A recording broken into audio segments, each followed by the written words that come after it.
بین اولین کلمه را که میگه باید فرزند زبانش کشاده میشه و بگه لا اله الا الله.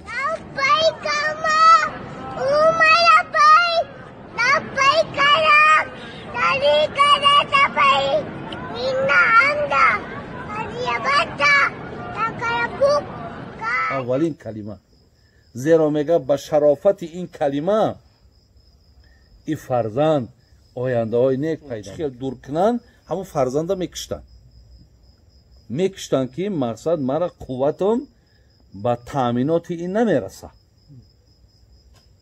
برادر این ابلهی را ببینین، این بیدیانتی را ببینین. اصلا در آدمی که اگر به کتاب خدا ایمان نداشته باشد، این آدم بسیار آدمی سرگردان است. یک آدمی که اینا بگیم نفرهایی هستند که دیگر یک کاری درست ای نادرست دیگر جدا کردن نمیتونن. ببین قصه مردم پیشه که ای خدا دور بودن، من اینا خیلی مقصد از کجا میارم؟ آینده ای برای من یک دردی سر گفته نابودش میکرد. الله تاکید داره ولا تقتل اولادکم خشیت املاق. بعد چی گفت؟ نحن نرزقهم و ایاکم. ای انسان ها گفت شما دانین که نه تنها فرزنداتونه خداتونم تأمین کننده رزق منم. شما این کار نکنین، زیرا هم خودتونه هم فرزنداتونه من تأمین میکنم. رزاق شما منم. شیخ سعدی میگفت تواناست آخر خداوند روز که روزی رساند تو چندین مسوز. آخه ای الله هم خیلی یک ذاتی توانایی هست که رزقها تو را میرسانه. این قدر مقصد دلسوزی نکو، این قدر غم نخو، این قدر سرگردانی نکو. میگه الله میگه من رزاقم، من رزقاتو را میرسانم.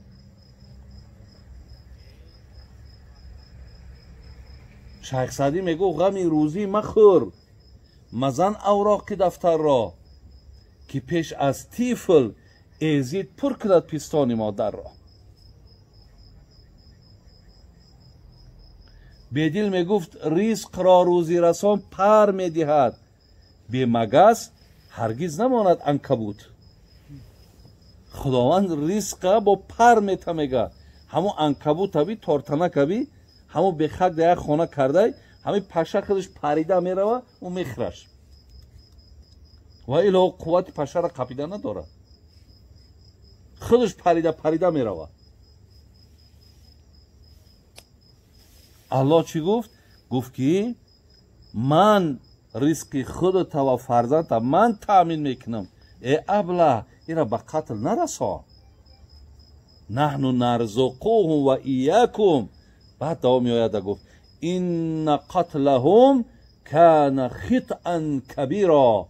الله گفت قتل اینها چه خطای بزرگی هست. نابود کردن این فرزندا چه خطای بزرگی، چه گناهی بزرگی هست. این کار نکنیم. برادر عزیز معنای آیه فهمیدیم. اکنون شاید که هر کدامون در ذهنمون مانده باشه که بگیم همون آدمایی که همین کار کردن خیلی آدمای ابله بودن. ها همین خیلی نیست. خیلی آدمای بفهم بودن که فرزند که میوه دیلای بگیری نابودش کنی، با قتل برسونیش که اینا من قدرت و قوت شکمش سیر کردن ندارم. یعنی در نگاه ما اونا آدمای ابله بودن. پس برادر عزیز مقصد من چیه؟ ای آیت در زیر همین تفسیر دارد محمد شفیع دیوبندی، پدری محمد تقی عثمانی، حاضر همی که زنده های، چهار آدم پیرانسال های، این قاضی القضات پاکستان های. این محمد شفیع دیوبندیش های دنیا گذشت، پدری محمد تقی عثمانی های. این کس یک تفسیر دارد به نام معارف القرآن. در تاجیکستان ما در سودا با همین فارسی قطعی های. در زیر همین آیت همین محمد شفیع دیوبندی یک گپ زیبا گفته است که اگر شما فرزنداتون تربیه نکنین، فرزنداتون آداب نآموزین، فرزنداتون اگر به خدا شناس نکنین، این هم گفته است از قتل همه مردم یگان فرقی نداره. برادر عزیز، اونها کشتن، نابود کردن، تو هم اگر ای تربیه می فرزند دور کنی، همین هم گفته است از کشتن یگان فرق نداره. حتی گفته است که قتلی اخلاق تربیه این بدتر از گفته است از قتل ظاهری و فیزیکی. یک کس اگر قتل کنن تمام به همین میره، خیلی مقصد همه مردم ای زیان ضرر او خلاص ای.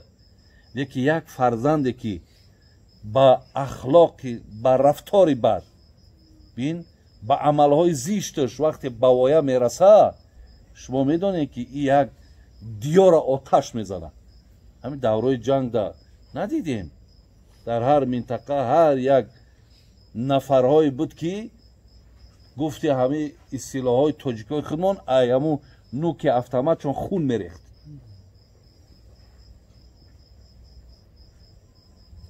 حضرت مولوی میگو به ادب تنها نه خود را داشت بد، بلکه آتش در همه آفاق زد.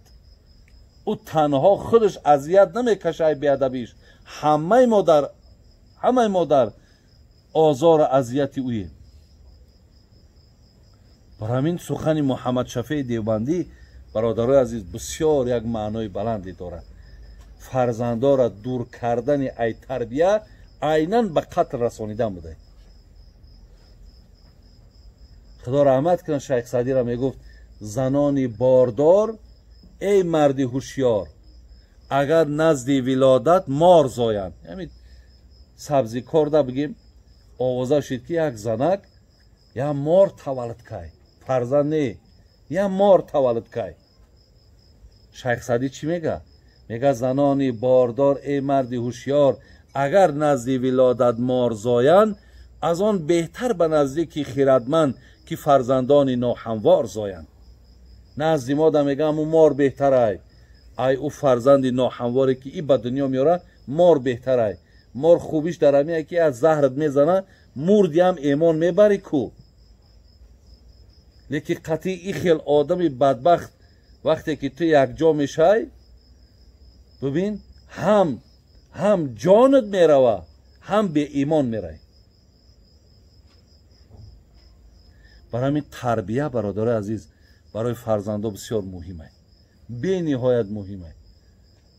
فرزندا را باید همیشه ای تربیه های نیکو، بین اولین کلمه را که میگه باید فرزند زبانش کشاده میشه بگه لا اله الا الله باشه، اولین کلمه. زیرا میگه به شرافت این کلمه این فرزند آینده های نیک پیدا میکنه.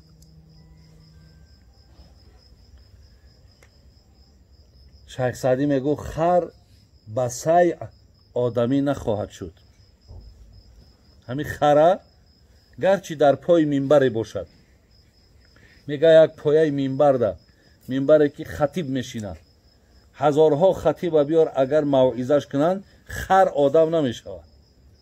خر به سیع آدمی نخواهد شد گرچه در پای منبر باشد. آدمی را اگر تربیت نکنن تا به 100 سالگی خری باشد. لیکن انسان اگر تربیت نکنن 100 ساله هم که باشه میگه ای خر کمی نداره. آدم تربیت نداشتگی را اینا هم چون خر میخونن.